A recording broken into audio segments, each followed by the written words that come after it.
आज मैं मजुराहा ग्राम में पहुंचा हूं, छोटी सी वीडियो बना रहा हूं और जानना चाहता हूं, चूंकि सेवा सर्वोपरि है।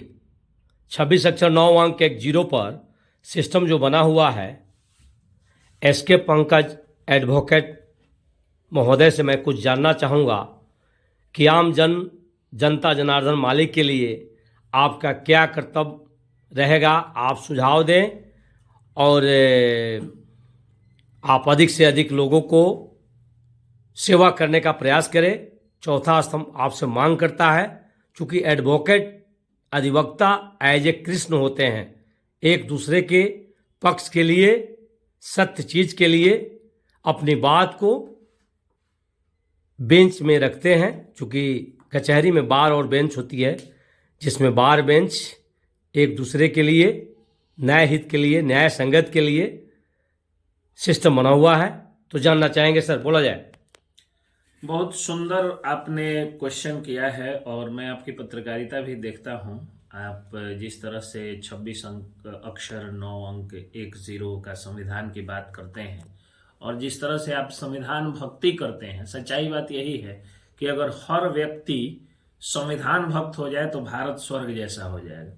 संविधान हमें सिखाता है कि चाहे अमीर हो या गरीब हो, चाहे रिक्शा वाला हो या राष्ट्रपति हो, सबके वोट की कीमत एक है।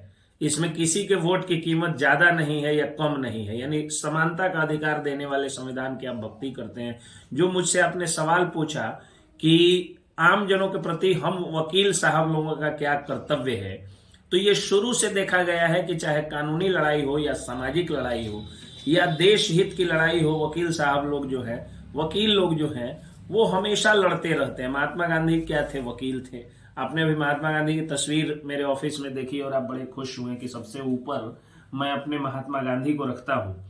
तो महात्मा गांधी हो, डॉक्टर अंबेडकर हो, राजेंद्र प्रसाद हो, ये लौह पुरुष सरदार वल्लभ भाई पटेल हो, ये सभी लोग जो हैं वो वकील ही थे।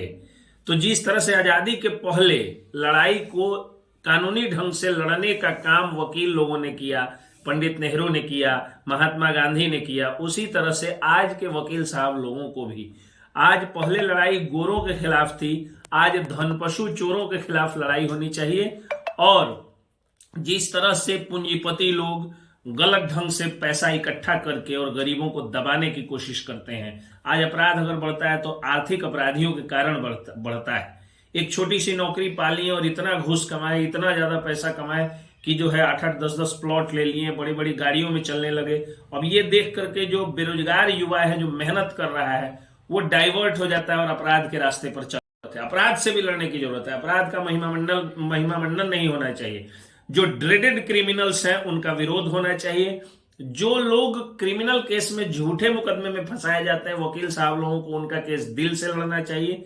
ड्रेडेड क्रिमिनल्स का केस कोशिश करना चाहिए नहीं लेने का। और आर्थिक अपराधियों के खिलाफ सामाजिक और कानूनी लड़ाई हर व्यक्ति को लड़ना चाहिए, चाहे वो गुंडा हो, माफिया हो, शिक्षा माफिया हो, जमीन माफिया हो, लैंड माफिया हो, सैंड माफिया हो, चाहे मवाली हो, चाहे बवाली हो, चाहे लहरिया कट हाँकने वाला बाइकर हो। हर असामाजिक तत्व और हर आर्थिक या आपराधिक अपराधियों के खिलाफ वकीलों को मुस्तैदी से और मजबूती से खड़ा रहना चाहिए। मेडिकल विभाग पर आप क्या कहना चाहेंगे श्रीमान? मेडिकल विभाग जो है उसमें ड्रग माफियाओं का जब से वर्चस्व बढ़ा है तब से मेडिकल विभाग गड़बड़ हुआ है। अब आप छोटी सी दवा देखिए जिसका दाम 2 रुपया होना चाहिए, बड़ा बड़ा लेबल लगा करके, और ये मेडिकल माफिया जो है, ये जो ड्रग माफिया है, वो 2 रुपए की दवा को 202 रुपये में बेच रहे हैं। तो ये इस पर जो है वो रोक लगना चाहिए। बाकी जो डॉक्टर्स हैं उनकी इज्जत होनी चाहिए, हर विद्वान की इज्जत होनी चाहिए, चाहे वो डॉक्टर हो, वकील हो, पत्रकार हो, आईएएस हो, आईपीएस हो या कोई भी व्यक्ति। शिक्षा विभाग पर क्या बोलेंगे श्रीमान? जो शिक्षक हैं उनकी इज्जत, सबसे ज्यादा तो गुरुओं की ही इज्जत होनी चाहिए। लेकिन शिक्षा में भी जो शिक्षा माफिया हैं, अब आप सोच करके देखिए, जो 12th जो है वो 12 बार में पास किया, वह व्यक्ति को जब पैसा हो जाता है और वो बड़ा बड़ा स्कूल खोल लेता है और एमए पीएचडी वालों को रख लेता है पढ़ाने के लिए। ये व्यवस्था हम लोग कैसे वो शुरू की, कैसे इस तरह की व्यवस्था समाज में आई? तो आई इसी तरह से कि पहले सरकारी विद्यालयों में अच्छी पढ़ाई होती थी क्योंकि लोग कॉन्शियस रहते थे। तो अच्छी पढ़ाई होती थी तो प्राइवेट विद्यालयों में लोग और बेहतर पढ़ने के लिए भेजते थे। आज प्राइवेट विद्यालयों में एडमिशन कराना लोगों की मजबूरी बन गई है।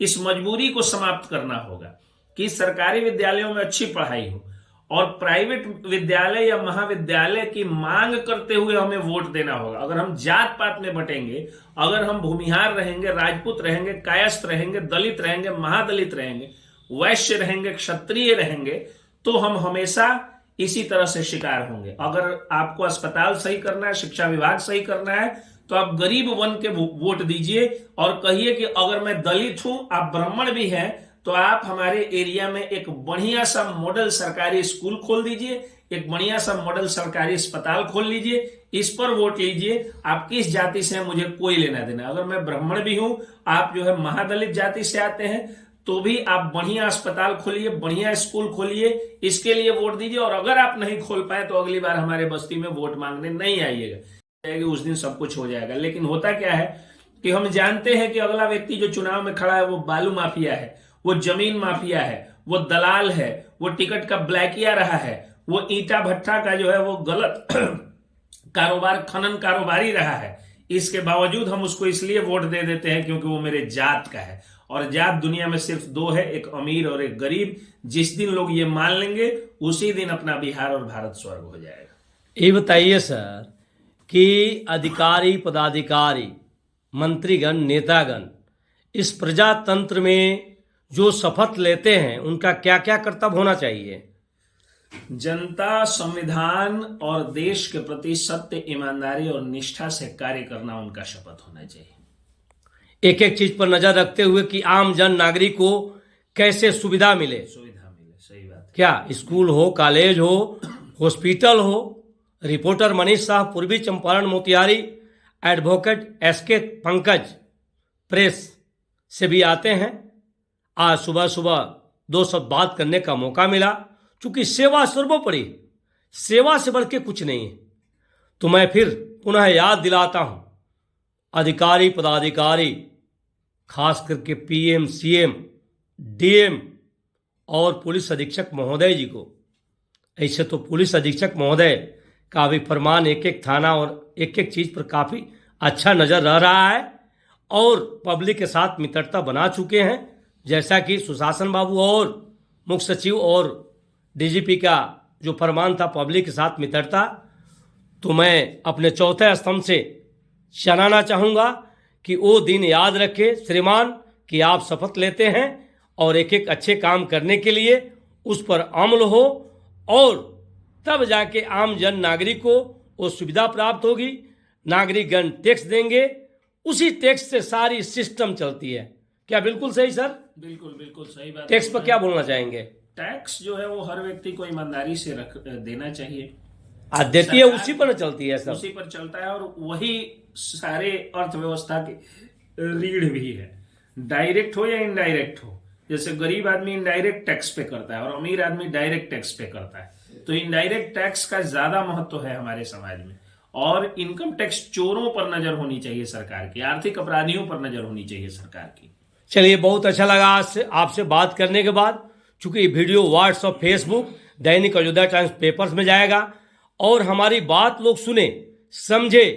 3 चीज प्रेजेंट होता है हर व्यक्ति के अंदर: डर, प्रेम, भूख। जितना बन सके सेवा हो, लोगों का हक मिले, तब जाके विकास होगा चंपारण में, बिहार में, भारत में। इतना कहते हुए मैं लोगों को आगाह करना चाहूँगा कि इस चीज़ को अमल करें और अपने लाभ का इंतजार करें। जहाँ भी हो उसे सही ढंग से देखें और विधि संबद्ध बात करें। Reporter Manish Shah, Purvi Champaran, Motihari. Good morning sir. आपका क्या नाम हो सर? सुजीत पुजारी। चलिए, बहुत अच्छा सर, गुड मॉर्निंग।